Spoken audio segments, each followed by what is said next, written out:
ठीक है, तो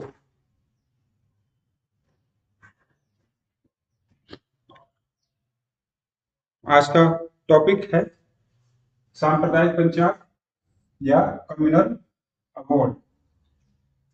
इसका अगर आंसर लिखना हो कि परीक्षा में, तो हम सबसे पहले समय दिखाएंगे। समय के साथ किसने दिया, किसके लिए दिया या क्या प्रावधान था। अ, कांग्रेस या गांधी की प्रतिक्रिया क्या है, ये दिखाना है।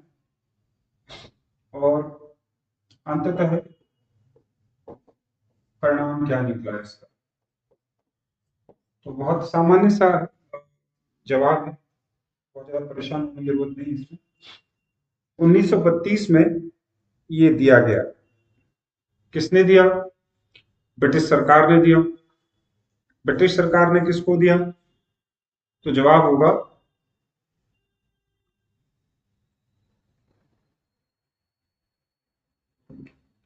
कम्युनल अवार्ड दिया रैमजे मैकडोनाल्ड ने। उस समय ब्रिटिश प्राइम मिनिस्टर है ये, तो इसलिए इसको मैकडोनाल्ड अवार्ड भी कहते हैं। मैकडोनाल्ड अवार्ड भी कहा जाता है। इसे हम मैकडोनाल्ड अवार्ड भी कह सकते हैं। ये दलितों को पृथक निर्वाचन देने संबंधी प्रस्ताव था, जो कि गोलमेज सम्मेलनों का परिणाम था। गोलमेज सम्मेलनों और साइमन कमीशन में जिस तरीके से अंबेडकर ने सरकार के साथ सहयोग किया, दलितों के लिए विधायिका में आरक्षण, ये मूलतः क्या है? विधायिका में दलितों के लिए पृथक निर्वाचन का अधिकार था। जैसे ही गांधी को खबर मिली, तो गांधी ने इसका स्वागत किया, लेकिन तरीके का विरोध किया और कहा कि अगर सरकार इसे वापस नहीं लेती है, तो मैं इसका हड़ताल करूंगा, भूख हड़ताल, आमरण अनशन। गांधी ने बहुत कम समय में जीवन में आमरण अनशन किए, लेकिन यहाँ वो आमरण अनशन की शुरुआत करते हैं। इसका मतलब गांधी के लिए बहुत सेंसिटिव मुद्दा है, ये कोई सामान्य चीज नहीं। तो कुछ ऐसा रहा होगा जिसका गांधी विरोध कर रहे हैं, कुछ ना कुछ समस्या पैदा करने वाली चीज रही होगी इसमें।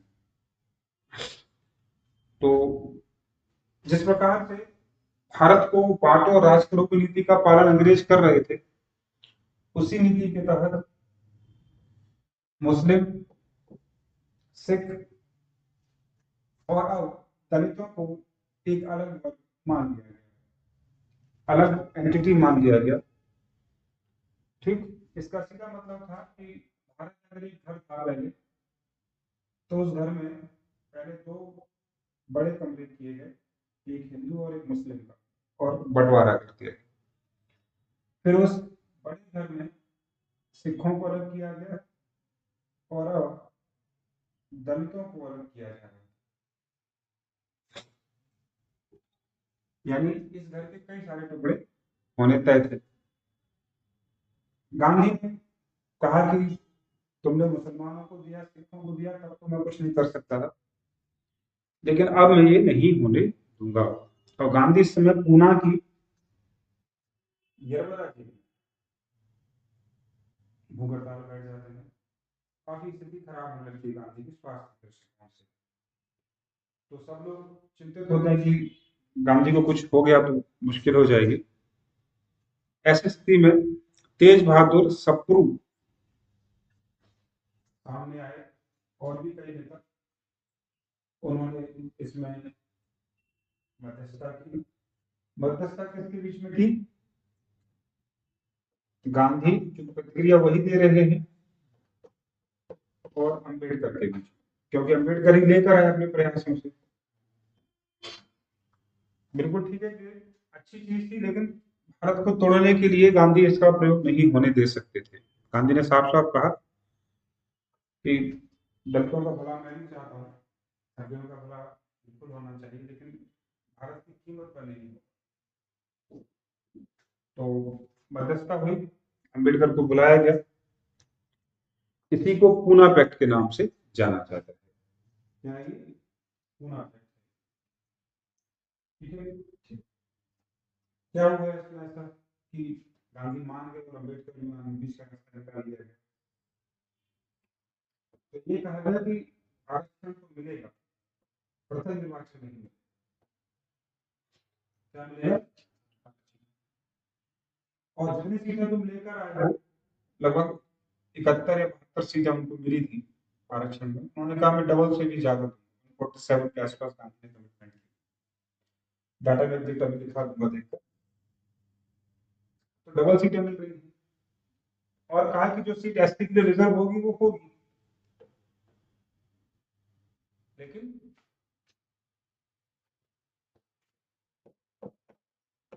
एसटीएस नहीं मिलेगा। तो एसटीएस क्या होगा? दोनों फर्क क्या था? सीट दोनों में रिजर्व होती थी, जिसके लिए रिजर्व होती, लेकिन तब वोट एसटीएस में वोट भी उसी कम्युनिटी के लोग कर सकते थे और आरक्षण में वोट सब कोई कर सकता है। ठीक। तो अंततः तो दलितों को विधायिका में पहुंचाना था और पहुंच ही गए, डबल मात्रा में पहुंच गए। ठीक है। तो इस तरह से दलितों को पहली बार राजनीति में विधायिका में आरक्षण की सुविधा मिली और देश को एक और बंटवारे से शांति मिली। ठीक है। तो ये तो है सांप्रदायिक विचार। इसका दूरगामी प्रभाव क्या है? इसके अलावा ये अन्य प्रभाव क्या है, वो हर आदमी नहीं लिखेगा, लेकिन आप लिख सकते हैं। ये सब 1932 में हो रहा है। गांधी राउंड टेबल से लौट आए हैं, सेकंड शुरू कर दिया है, सबने किया, लेकिन फिर भी चतुरान है।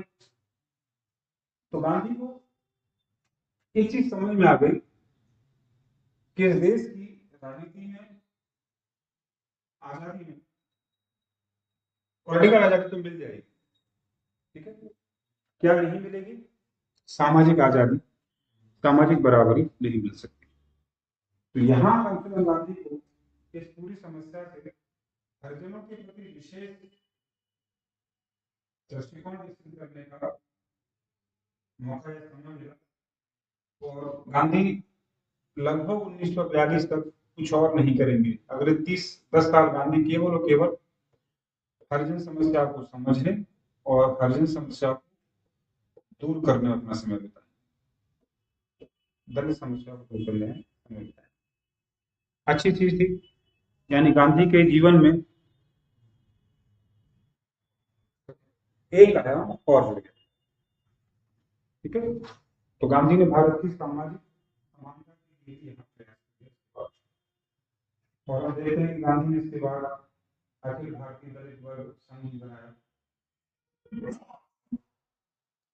गांधी ने अखिल भारतीय दलित वर्ग संघ भी बनाया। ये आंदोलन की समाप्ति। डेट अगर एग्जैक्ट लिखना हो तो 16 अगस्त 1932 का समय है।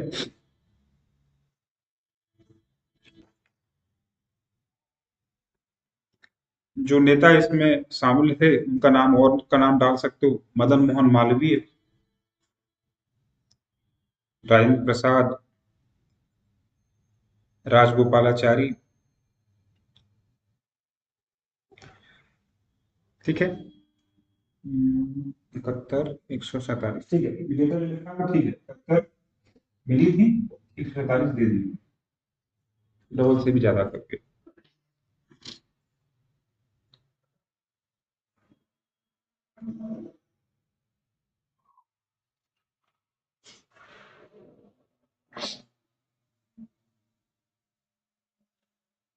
ठीक। तो एक साथ आपको दो टॉपिक, टर्मिनल बॉडी और गुना फैक्ट, ठीक है। एक को लिखोगे दूसरा ऑटोमेटिकली लिखा जाए, ठीक है। अगर पूछेगा कि साम्प्रदायिक पंचांग क्या है, तो अंत दिखाना पड़ेगा, किसमें हुआ, गुना फैक्ट पर हुआ। गुना फैक्ट क्यों हुआ, तो कारण में अवार्ड दिखाना ही पड़ेगा, तो इसलिए जब भी लिखेंगे हम दोनों को लिख सकते हैं साथ साथ, ठीक है। यहाँ तक। अब देश में आगे क्या होने वाला है 1932 के बाद, ठीक है। 1932 से 42 तक देश में कोई बड़ी चीज नहीं हुई, क्योंकि किसी को कोई मौका ही नहीं मिला। मौका क्यों नहीं मिला, कि 39 में विश्व युद्ध शुरू हो गया, तो चाहकर भी कांग्रेस कुछ नहीं कर सकती थी। और अंग्रेजों ने भी कोई ऐसा बुरा काम नहीं किया जिसकी वजह से फिर मौका मिलता, इवन अच्छे काम किए अंग्रेजों ने इस समय। और वो था 1935 का अधिनियम ले आए, जिसकी मांग भारत गांधी सभी कर रहे थे, तो अच्छी बात है। लेकिन इस दौर में एक दूसरे तरीके से भारत का राष्ट्रीय आंदोलन चल रहा है, ठीक है। उससे शुरुआत पहले ही हो गई थी, तो प्रश्न के तौर पर लिखेंगे उसे, लंबा प्रश्न बनेगा क्योंकि उसमें कई सारे और छोटे प्रश्न भी हैं। तो अब शुरू करते हैं भारत के राष्ट्रीय आंदोलन पर साम्यवादी प्रभाव, भारत के राष्ट्रीय आंदोलन पर साम्यवादी प्रभाव।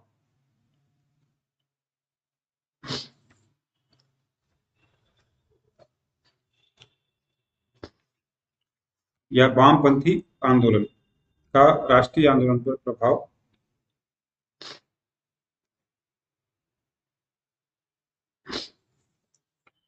ठीक है, तो इसका जवाब लिखने के लिए आपको इस प्रश्न को दो लेवल पर देखना पड़ेगा।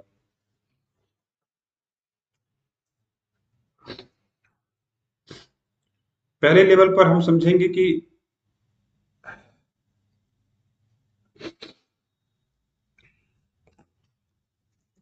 वामपंथ क्या होता है, और यह आंदोलन भारत की देन है या विदेशी देन, ठीक है। तो पहला है वामपंथ किसे कहते हैं, तो वामपंथ का आधार मार्क्सवाद। वैसे वामपंथ की अवधारणा पहले भी भारतीय समाज में भी देखने को मिली है। दक्षिण भारत में इलंगे और वलंगे जैसे शब्दों का प्रयोग मिलता है, लेकिन उतना ठोस रूप में नहीं दिखता। वाम का मतलब तो ऐसे होता है लेफ्ट, है ना। तो लेफ्ट शब्द क्या दिखाता है, जो उल्टा चले नहीं, बल्कि उल्टे हाथ पर बैठे, लेफ्ट हैंड पर बैठे। किसके लेफ्ट हैंड पर, ब्रिटिश संसद में जो चेयर होती है स्पीकर की, उसके लेफ्ट हैंड में बैठने वालों को क्या कहा गया, वामपंथी का, ठीक है। तो इंग्लैंड की संसद में लेफ्ट हैंड पर कौन लोग बैठते थे, ये वही लोग बैठते थे जो मार्क्स से प्रभावित थे, जिसको वो मार्क्स न कहकर साम्यवाद कहते हैं। साम्यवाद के कई मॉडल हैं भारत में, पूरे देश दुनिया में, लेकिन सबसे स्ट्रॉन्ग मॉडल किसने दिया, मार्क्स ने दिया। क्योंकि साम्यवाद अगर सिंपली देखा जाए तो समानता की सोच है, समानता की विचारधारा। और तुलसी और उससे पहले कई लोग इस पर बात कर चुके हैं, प्लेटो बात कर चुका है, अरस्तु बात कर चुका है, ठीक है। लेकिन जिस साइंटिफिक ढंग से मार्क्स ने इसको स्थापित किया, तो वो मार्क्सवाद का पर्यायवाची हो गया एक तरीके से, ठीक है। तो क्या मानता है साम्यवादी वामपंथ, कि जो कमजोर है, ठीक है, मार्क्स के लिए कमजोर वैसे सभी लोग हैं, लेकिन मजदूर सबसे ज्यादा कमजोर है। मार्क्स के लिए मजदूर सबसे ज्यादा कमजोर है। तो इनके विरुद्ध जो शोषण हो रहा है, उस शोषण की समाप्ति की बात करते हैं, ठीक। तो इनका शोषण करता कौन है, मालिक या पूंजीपति करता है। मालिक या पूंजीपति करता है। शोषण समाप्त कैसे होगा?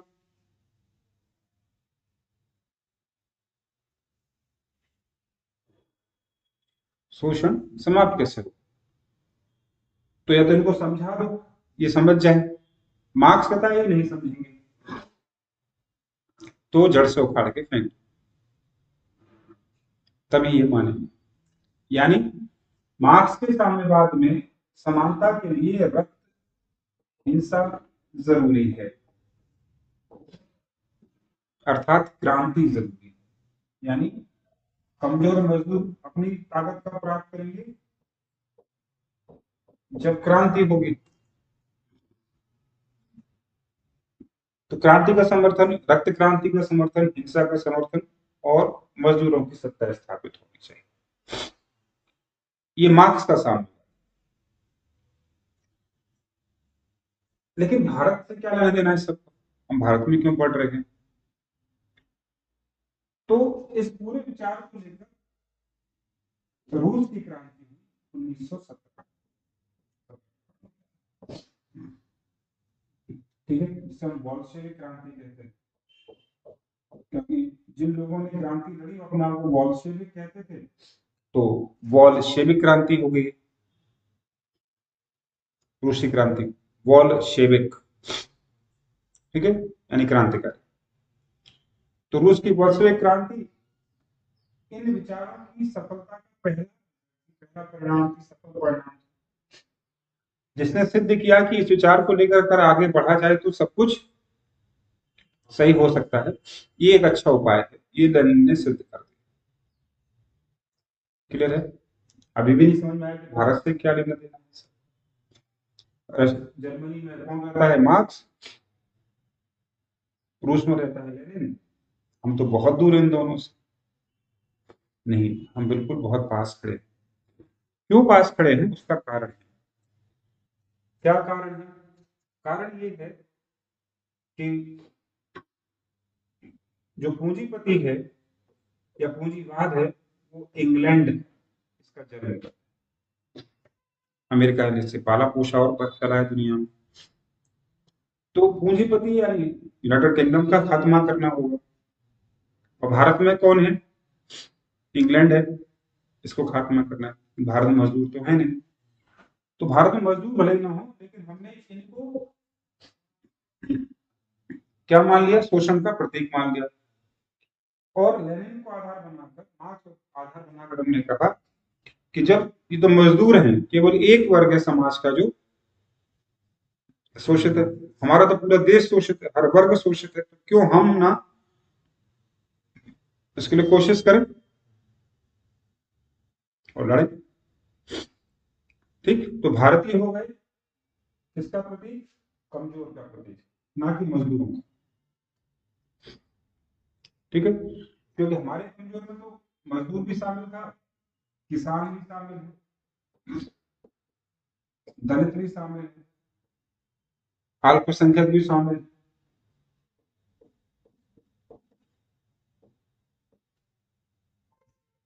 हरी बात करी। तो सबका दुश्मन एक है, तो लड़ो से फिर। और इसको हराया तो रूस में किसको हराया? अगर मजदूर जीते तो रूस में हराया, जो शोषण का प्रतीक है। और जो पूंजीपति तो नहीं, राजशाही है। तो आप देख रहे हैं कि मार्क्स को थीम लेकर लेनिन सफल होता है, क्योंकि लेनिन के सामने पूंजीपति ना होकर शोषण का प्रतीक जा है। तो हमने भी कहा कि हमारे यहाँ तो केवल मजदूर है ना पूंजीपति है, हमारे यहाँ केवल कौन मिलेगा? और ये मिलेगा, ये शोषण करता है और हम शोषित है। इतना ही आइडिया बहुत है। ठीक है, और लेनिन की ये सफलता पूरे विश्व के लिए बड़ी ही अनुकरणीय साबित हुई। अनुकरणीय होने तो लोगों को प्रेरणा दी कि हम भी एक बार कोशिश करके देख सकते हैं। क्यों देख सकते हैं? क्योंकि मार्क्स ने कहा विश्व के मजदूरों एक हो जाओ, पाने के लिए सारी दुनिया है, होने के लिए पैरों में परी बेड़ियों के अलावा कुछ भी नहीं। ठीक, मार्क्स ने दुनिया की मजदूरों से अपील की, वही अपील लेनिन ने अपने रूस में बोल्शेविकों लोगों से की, इकट्ठे हुए और जीत गए। तो हम भी अपील करके देख लेते हैं अपनी। ठीक है, तो चूंकि वैश्विक आइडिया था, सफलता लगातार इसे मिल रही थी, तो हमने भी ट्राई करने की सोची। ठीक है, यहां से भारत में मूल विचार शुरू होता है। तो ये तो हुआ वामपंथ, पूरे विश्व के संदर्भ में मूल विचार क्या था। तो ये तो समझाने की आवश्यकता है नहीं, न लिखने की आवश्यकता है कि वहां जरूरत क्या है। ठीक है, हम भारत में शुरू कर सकते हैं, भारत में इसकी यात्रा कैसे शुरू। ठीक है, तो भारत में इसकी यात्रा दो तरीके से हुई। एक रूस के प्रभाव में, रूस के प्रभाव में पहली यात्रा, और दूसरी स्वतः।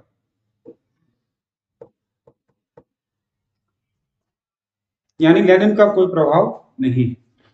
लेनिन ने अपने इस आंदोलन को सफल बनाने के लिए क्या बनाया था, रसिया में कॉमिनटर्न बनाया था। तो हम इसे कॉमिनटर्न प्रभाव कहते हैं। ठीक है, कॉमिनटर्न साम्यवादी लोगों का पूरी दुनिया में क्या था, मेन फोकस था, जहां से सबको आदेश देते थे पूरी दुनिया में।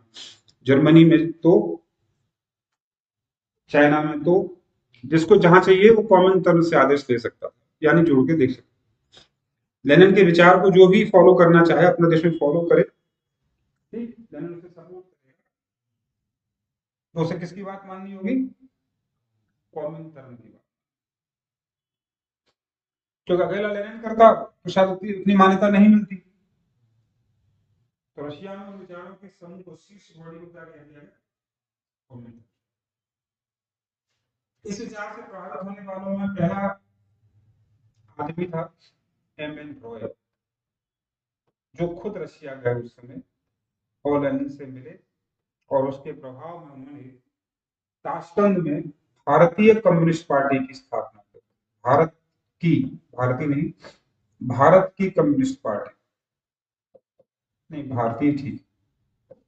इंग्लिश में कोई खास फर्क नहीं पड़ता दोनों में। क्या कर दिया उन्होंने, भारतीय कम्युनिस्ट पार्टी ताशकंद, जो उस समय ताशकंद रशिया का हिस्सा हुआ करता था, तो वहां उसकी स्थापना। और उनको एक आदेश मिला, जो वो भी चाहते थे कि अब इन विचारों को भारत की सरजमी पर पहुंचाया जाए। तो उसके प्रयास अलग होंगे। जब जब ये प्रयास होंगे, जिसमें खुद अंग्रेज भी शामिल, क्योंकि अंग्रेज भी तो है वहां पर, कहां पर, इंग्लैंड में। वो भी लेफ्टिनेंट बैठ, मात्रा कम है लेकिन प्रभावशाली वो भी। तो वो भी उस समय की इंग्लैंड की सरकारों को कमजोर करना चाहते हैं, ना कि इंग्लैंड साथ देते हैं। कुछ अंग्रेज, बाकी रूस के तो हैं और देशों के तो अंग्रेज हैं जो सपोर्ट कर रहे हैं इनको। ठीक है, तक जब जब ये लोग भारत में आएंगे, तब तक उनको पकड़ लिया जाएगा, कोशिश की जाएगी पकड़ने की, पकड़े भी जाएंगे, सभी पकड़ लिए जाएंगे, और उन पर मुकदमे भी चलेंगे। तो उनको सभी को कहा जाएगा षड्यंत्र केस। क्या बोलेंगे, षड्यंत्र। चलेंगे, किस बात का षड्यंत्र होगा, कि आप लोग मिलकर, क्योंकि ये लोग इंग्लैंड में भी सरकारों को कमजोर करना चाहते हैं, तो सरकार कहती तुम हमें कमजोर नहीं करना, तुम तो इंग्लैंड को कमजोर करना चाहते हो, रानी को तुम कमजोर करना चाहते हो। तो इन पर किस बात का षड्यंत्र का आरोप लगेगा, कि ये रानी की सत्ता को फाड़ फेंकना चाहते। तो सबको एक ही लाठी से हाँक दो, कोई विरोध भी नहीं कर पाए। भाई एक अगर ऐसा कर रहा है तो नाम पर छुपा दो कि तुम इंग्लैंड को कमजोर करना, ज्यादातर तो इंग्लैंड आके विरोध में खड़ा हो जाए। कौन कौन से केस चले ऐसे, पेशावर, कानपुर और मेरठ, ये तीन कॉन्स्पिरेसी केसेस जो भारत में साम्यवादी प्रचार प्रसार के लिए प्रयोग किए गए। ठीक है, उनको हम पढ़ेंगे अलग से। इसके बाद जो स्वतः प्रयास हुए, वो प्रयास कानपुर में ही हुए। सत्य भक्त नामक व्यक्ति ने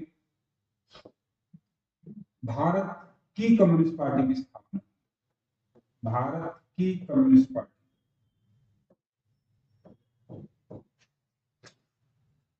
1924, और वो इनसे बिल्कुल भी लेन देन नहीं था उनको शुरुआती दौर में। लेकिन 1925 में जब उनकी मीटिंग हुई और ये कहा गया कि सब विचार हुए कि चाहे लेनिन से प्रभावित रहो या मत रहो, विचार हुए कि अंग्रेजों को भारत से बाहर करना है, तो सब एकजुट सब तैयार हो गए। चलो ठीक।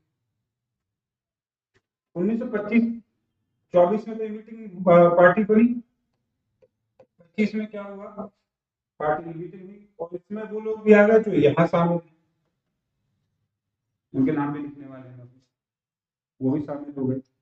और जब वो शामिल हुए तो प्रस्ताव रख दिया गया कि भारत की जो कम्युनिस्ट पार्टी बनी है ये कॉमन टर्म से आदेश लेगी और हम उसे मानेंगे। सत्य भक्त ने किया विरोध तो उनकी बात मानी नहीं, खुद ही पार्टी का फाउंडर पार्टी छोड़ देता और उन सभी साम्यवादियों का कब्जा हो जाता है जो कॉमन टर्म से संचालित होते हैं। ये आरंभिक दौर के साम्यवादी हैं। और आपने एक चीज नोट नहीं की जो मैंने अभी बोली, क्वेश्चन 3 में बनता है भारत की आजादी, पूर्ण आजादी की मांग करने वाले पहले कौन व्यक्ति? तो आप लिखते हैं कांग्रेस, कल आपने पढ़ा कि 1929 नहीं, भारत की पूर्ण आजादी की मांग करने वाली पहली पार्टी कम्युनिस्ट पार्टी थी। तो घाट फेंकने का मतलब समझ रहे ना, भारत से अंग्रेजों को बाहर। तो उद्देश्य के तौर पर तो कम्युनिस्ट पार्टी का कोई तोड़ नहीं, बहुत अच्छी बात है, पहली बार भारत के लोगों को उन्होंने पूर्ण आजादी की बात।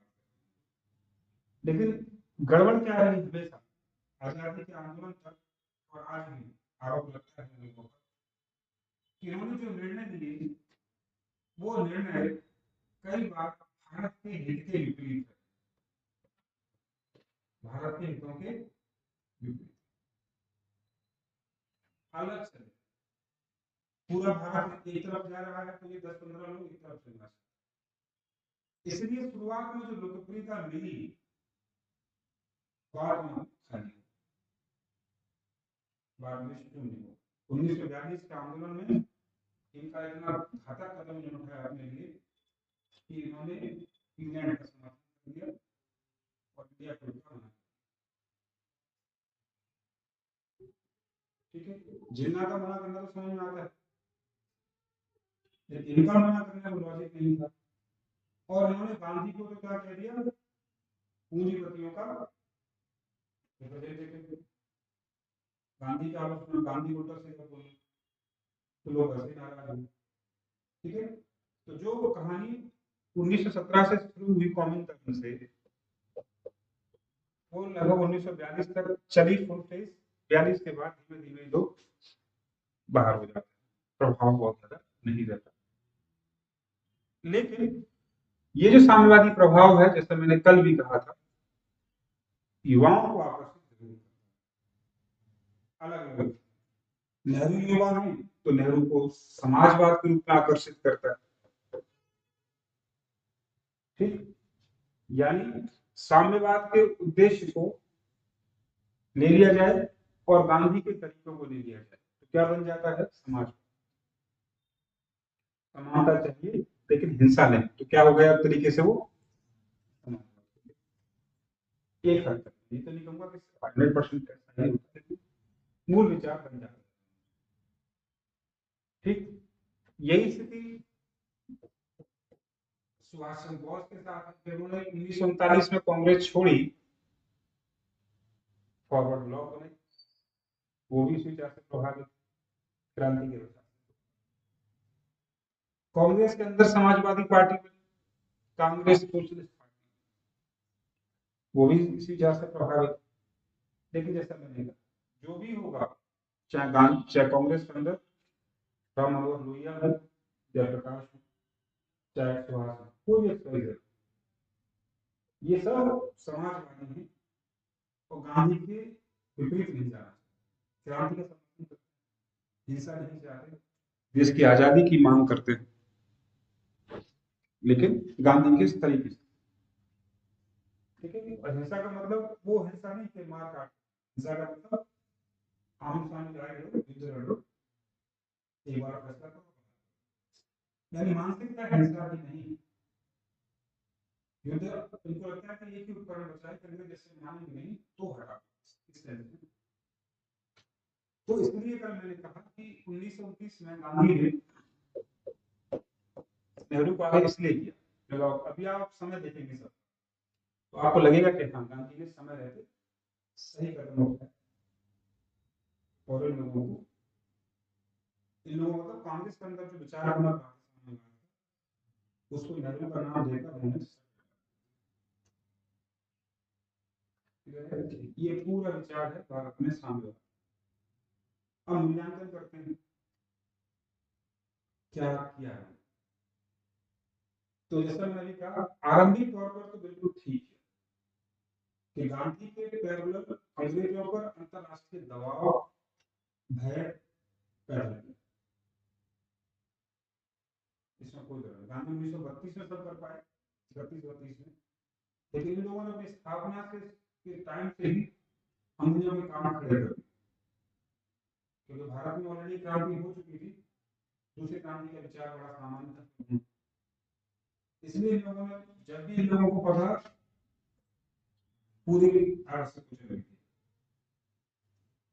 ठीक, तो मूल्यांकन ये है कि गांधी के पैरेलल अंतर्राष्ट्रीय दबाव बनाया, भारत के कमजोर वर्गों को एकजुट किया, मजदूरों को एकजुट किया। गांधी भले ही मजदूरों को लेकर अहमदाबाद में आते हैं, लेकिन मजदूरों को जो मजबूती कम्युनिस्ट ने दी, ठीक, वो साम्यवादियों ने दी और किसी ने नहीं। और इसका महत्व इससे समझ सकते हैं कि आजादी के बाद, आजादी से ठीक पहले भी कांग्रेस को अपनी एक अलग से मजदूर विंग बनानी पड़ी, और आज हम देखते हैं हर पार्टी क्या है, एक अपनी मजदूर विंग है। ठीक है, तो इसमें कोई दो राय नहीं, किसानों और मजदूरों को एकजुट करके जो अलग मिक्सचर तैयार किया, वो निश्चित रूप से अंग्रेजों पर दबाव बनाने वाला सिद्ध हुआ आरंभिक तौर। लेकिन जैसे ही भारत के मूल हित के विपरीत या मूल आत्मा के विपरीत जो जाने लगे, इनका महत्व राष्ट्रीय आंदोलन में क्रमशः समाप्त।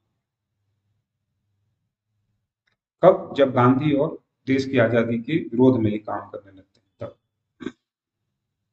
क्योंकि कौन बोलता है? कॉमन तत्व बोलता है। तो कॉमन तत्व भारत का इंटरेस्ट थोड़ी देखेगा, तो अपना इंटरेस्ट देखेगा, और आप भूल गए कि आपका इंटरेस्ट कहाँ है। ये निष्कर्ष। उम्मीद करता हूं कहानी समझ में आ गई। तो अब लिखने की बारी है, लिख लेते हैं।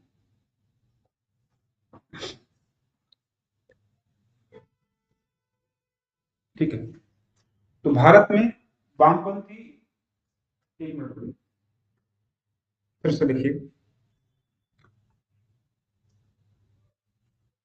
औपनिवेशिक काल में, औपनिवेशिक काल में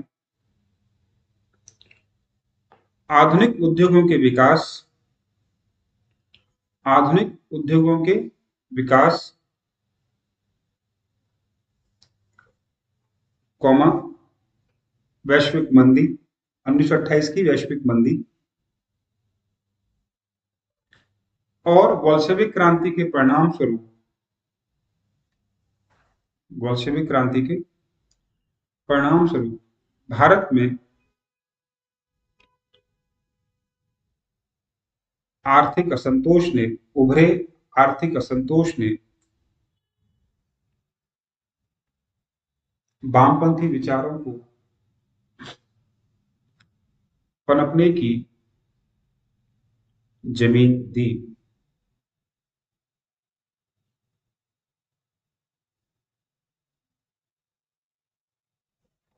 ठीक है, तो मैंने सब बता दिया कि केवल बोल्शेविक नहीं बल्कि भारत की स्थितियां भी कैसी हैं, इसके लिए जिम्मेदार है। और ऐसी भूमि में, ऐसी जमीन में केवल एक बीज लाने की जरूरत थी, जो बीज बोल्शेविक क्रांति के माध्यम से भारत आ गया। ठीक है, खाद पानी पहले से था, जमीन तैयार थी, बस बीज डालने की जरूरत थी, तो बीज डाल दिया गया। ठीक है, चलिए आगे लिखेंगे। इन वामपंथियों में प्रमुख नाम इन वामपंथियों में प्रमुख नाम एम.एन. रॉय, श्रीपाद अमृत डांगे, आप शॉर्ट फॉर्म में डांगे भी लिखेंगे तो चलेगा, डांगे, मुजफ्फर अहमद, गुलाम हुसैन, सत्य भक्त का महत्वपूर्ण योगदान रहा, जिन्होंने साम्यवादी या वामपंथी विचारों को अपनी पत्रिकाओं, पहला नाम किसका लिखा है? एम.एन. रॉय का, छोड़ दीजिए, आगे चलिए। दूसरा नाम, एक मिनट, गुलाम हुसैन डांगे का नाम लिखा, जिन्होंने क्रमशः अपनी पत्रिकाओं, क्रमशः सोशलिस्ट, डांगे की पत्रिका हो गई। अगला नाम गुलाम हुसैन का था ना, कौमा इंकलाब, मुजफ्फर अहमद, नवयुग, डांगे की पत्रिका हो गई कौन सी? सोशलिस्ट। ठीक है, कौमा नवयुग, ये किसकी हो गई? मुजफ्फर की। इंकलाब, ये किसकी हो गई? गुलाम हुसैन की, इत्यादि के माध्यम से किया।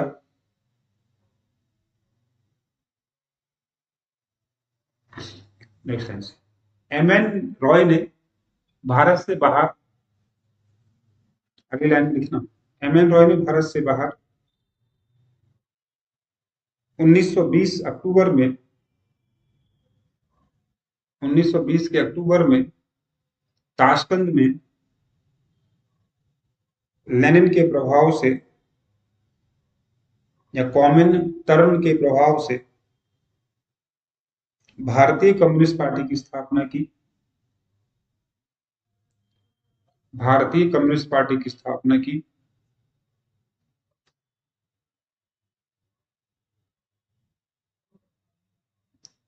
और इधर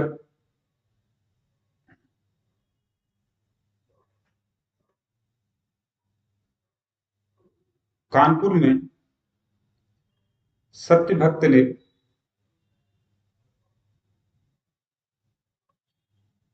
भारत की कम्युनिस्ट पार्टी की स्थापना की 24 में।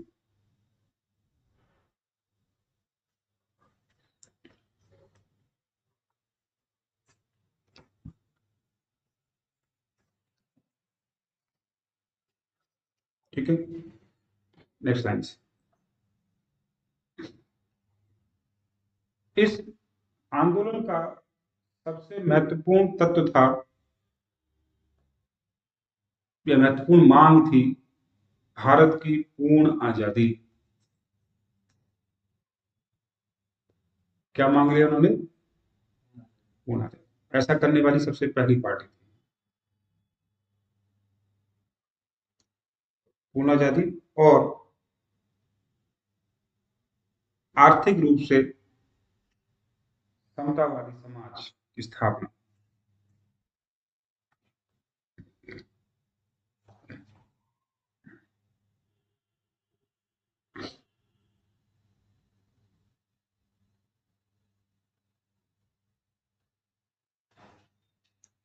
ठीक है, नेक्स्ट, आरंभिक दौर में इन विभिन्न साम्यवादियों पर इन विभिन्न साम्यवादियों पर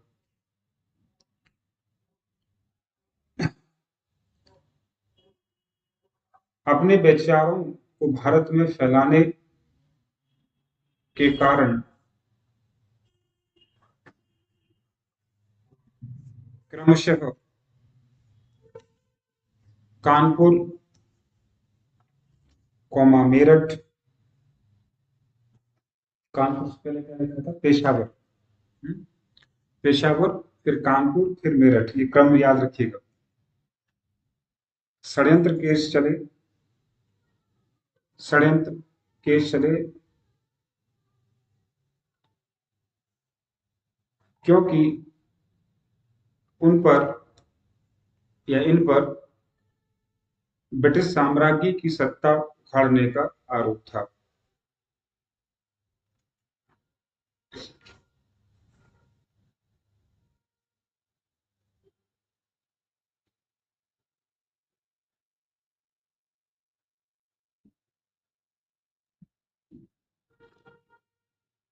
इनमें से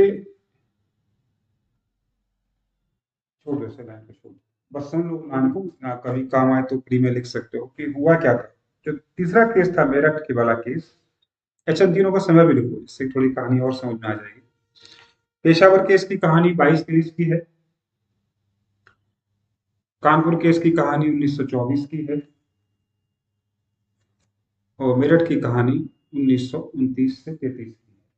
देखा गांधी इसी समय क्या कर रहे हैं, नेहरू को क्या बना रहे हैं, समाज में। ठीक है, तो इन तीन दौर में इन पे आरोप मुकदमे चले हैं। और मेरठ वाले केस में साम्यवादियों को बचाने के लिए क्या हुआ था, वकीलों की एक कमेटी बनी जिसमें जवाहरलाल नेहरू। इसका मतलब ये नहीं कि साम्यवादियों से कोई लगाव है, इसका मतलब सीधा ये है कि आपको मैंने पब्लिक सेफ्टी बिल लिखाया था और ट्रेड डिस्प्यूट बिल लिखाया था, याद है, जिसको लेकर भगत सिंह ने मुकदमा बॉम्ब फेंका था सीएलए में, है? उन्हीं कानूनों के आधार पर इन षड्यंत्रकारियों, इन साम्यवादियों को क्या किया जा रहा था, दबाया कुचला जा रहा था। बस उस चीज का विरोध करना था, और ये चूंकि अरेस्ट हो चुके थे तो इन लोगों को बचाना। और सरप्राइजिंगली गांधी खुद उनसे जेल में मिलने जाते। तो ऐसा ना लगे कि साम्यवादियों के समर्थन में गांधी खड़े हैं, विचार का समर्थन करते हैं, लेकिन जिस तरीके से फंसाया उस तरीके का उसके मिलने से और बचाते भी, मुकदमा लगा। इसके बावजूद सबको सजा होगी, वो अलग बात। ठीक है, तो हमने लिखा कि षड्यंत्रों का सामना किया या षड्यंत्र चलाए गए, आरोप लगाए गए। यहाँ तक तो नेक्स्ट लाइन से, यहाँ तक तो इन साम्यवादियों ने राष्ट्रीय आंदोलन को समानांतर का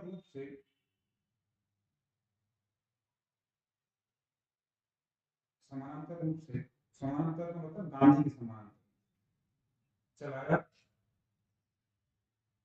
एकजुट किया, मजदूरों और किसानों को एकजुटता दी, एकजुट किया, और अंग्रेजों पर राष्ट्रीय और अंतर्राष्ट्रीय दबाव बनाया। लेकिन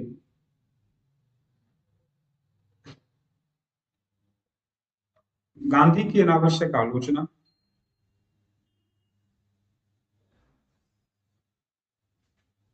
गांधी की अनावश्यक आलोचना और भारत के राष्ट्रीय आंदोलन से इतर अलग, अतर क्या, विपरीत दिखना, विपरीत धारा में जाने के कारण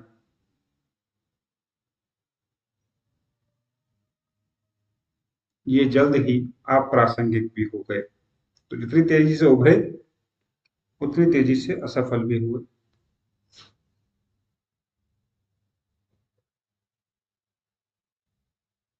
ठीक है, अब मैं इसमें चीज नहीं लिखा रहा हूँ क्योंकि यूपीएससी लेवल का काम है, आपके लोग भी। आखिर अंग्रेजों ने इतनी तीखी प्रतिक्रिया क्यों दी, जबकि उन्होंने ऐसा कोई आंदोलन भी नहीं किया, किसी को ऐसा मारा भी नहीं। हम्म? उसका कारण है, वो हमें समझने की जरूरत है क्वेश्चन। यूपीएससी मेंस में पूछा जाता है, पूछा भी गया है कि ऐसी क्या चीज है जो अंग्रेजों को परेशान करती है। वो बड़ी, मैंने कहा, मूल्यांकन था। अंग्रेजों को पता था कि गांधी की विचारधारा लोगों को एकजुट तो कर रही है, लेकिन गांधी की ओर आजादी नहीं दिला सकते, क्योंकि अंतिम रूप से बंदूक हमारे पास है। और गांधी जो भी करते हैं वो देश के अंदर कर रहे हैं। और सब मीडिया उतनी हावी है नहीं कि वो देश में अंग्रेजों की इमेज खराब करें पूरे विश्व में। इसलिए हमें थोड़े से निश्चिंत रहते हैं गांधी, बहुत ज्यादा परेशान नहीं होना। लेकिन इनसे और भगत सिंह से ज्यादा परेशान, जबकि सैंडर्स को मारे तो को मार दिया हो, तो लोग कहते डर गए, नहीं गलत सोच। भारत में तो भगत सिंह के जो अनुयायी ये मान लेते हैं ना कि भगत सिंह ने डर पैदा किया और फिर भारत, बिल्कुल ऐसा। अंग्रेज एक सोच थी, हथियार और सब बाहर में, अंग्रेजों ने भारत में हथियार से नहीं, सोच से शासन किया, विचारधारा को आधार बनाकर शासन किया। इसलिए तो लंबा टेक पर अंग्रेजों को समझ में आने लगा था कि अंग्रेजों की पैरेलल लेकिन विपरीत विचारधारा का अब विकास होने लगा है। और विचारधारा को विचारधारा से ही मार सकते हैं, बंदूक को बंदूक से कभी नहीं मार, संभव ही नहीं। अंग्रेजों को समझ में आने लगा था कि जिस विचार से हम भारतीयों की मानसिकता को कब्जे में लिए हुए हैं, गांधी भी उसकी मानसिकता से कहीं ना कहीं प्रभावित है, इसलिए खतरा नहीं है। लेकिन भगत सिंह का जो विचार है कि इतना लोगों के दिमाग में घुस जाते हैं भगत सिंह, या साम्यवादी और ज्यादा प्रभावशाली है। क्या कि अब बचा ही क्या, चलो लड़ देते, चलो मार देते। गुस्से में नहीं मार रहे, गुस्से में किसने मारा? सावरकर ने मारा, चापेकर ने मारा, खुदीराम बोस ने मारा, भगत सिंह ने भी मारा। उससे तो कोई सरकार डरने से रही, जब तक आप लोगों को ये तैयार नहीं कर देंगे कि अब तो लड़ना ही एकमात्र, और लड़ाई भी कैसी, इस पार या उस पार। ये काम गांधी ने 1942 में किया, मरो मारो, ये तो बोलो। हाँ बोले हिंसा नहीं थी, लेकिन एक निर्णय गांधी को सुनाना ही पड़ा। तो बस ये चीज थोड़ी सी इन लोगों को पास की, और अंग्रेज सोचते थे कि पूरी दुनिया में सोच चल रही है, लेनिन ने स्थापित कर दी है, और उस विचार से हर देश उस समय प्रभावित है, और अंग्रेज हर जगह चुनौती का सामना। तो अंग्रेजों को लगा कि एक जगह भी वो हारे, जो खड़ गए इस विचार के कारण, तो फिर हर जगह से लड़ना पड़ेगा, और वही हुआ। ठीक। तो अंग्रेज अचानक से पूरे वैश्विक संदर्भ में देखें तो फर्स्ट वर्ल्ड वॉर के बाद ही क्या होना शुरू हो गया, धीरे धीरे उखड़ना शुरू हुआ। कभी कहीं से 5 साल में 10 सालों से बढ़कर समेटना पड़ा, कहीं कहीं से दूसरा समेटना पड़ा। अंग्रेज का मतलब ब्रिटिश नहीं, अंग्रेज का मतलब यहाँ स्पेन भी है, पुर्तगाल भी है, फ्रांस भी, ये सब पूंजीवादी देश थे उस समय। और अखाड़ा किसने, साम्यवाद और बाणभूत के विचार, वही लोगों ने कहा। और भारत एकमात्र ऐसा देश है जहां इतने बड़े पैमाने पर क्रांति नहीं हुई और हम आजाद। बाकी हर कॉलोनी में व्यापक संघर्ष हुए, अमेरिका खुद संघर्ष का दौर देखा, अमेरिका ने लंबा, तब जाकर वो आजादी की बात कर पाया। ठीक है। तो इस कारण से विचारधारा ही विचारधारा का अंत कर सकती है। अंग्रेजों को बात बहुत बेहतर ढंग से, ठीक, इसलिए वो साम्यवादियों को किसी प्रकार की सांस नहीं लेने देना चाहिए। गांधी लोग तब उठाते हैं जब गांधी की वजह से लॉ एंड ऑर्डर खराब होने लगता है, तब तक गांधी लोग उनसे कुछ नहीं करते। तो गांधी कुछ छुप के नहीं करते, और जो बोलते पब्लिकली बोलते हैं, तो अंग्रेजों को सुनने को मिल जाता है। और लेकिन अब इनकी तो सारी गतिविधियां मुक्त चल रही है, चार तरफ फैल रही तेजी से, तो मुश्किल पैदा करता है। ठीक है, अगर आप समझ पाए हैं तो, नहीं तो इससे मिलने का जरूरत नहीं, क्योंकि थोड़ा मेंस का लेवल मतलब यूपीएससी का लेवल है, तो सोचना पड़ता है उससे सब ज्यादा। ये नया इतिहास, जो इतिहास पिछले 20 सालों में लिखा गया है, नया इतिहास मतलब नई रिसर्च पूरी इतिहास में, इतिहास में तो अब इसमें नए नए तथ्य भी निकल कर आ रहे हैं, नए नए विचार निकल कर आ रहे हैं, नए नए दृष्टिकोण भी आ रहे हैं कि आखिर अंग्रेज भारत से क्यों गए। अभी तक लोगों को लगता है कि गांधी की वजह से गए, कुछ लोग लगता था भगत सिंह और चंद्रशेखर आजाद और सुभाष की वजह से गए, लेकिन लोग भूल जाते हैं कि दोनों के ही मूल में तो विचार था ना,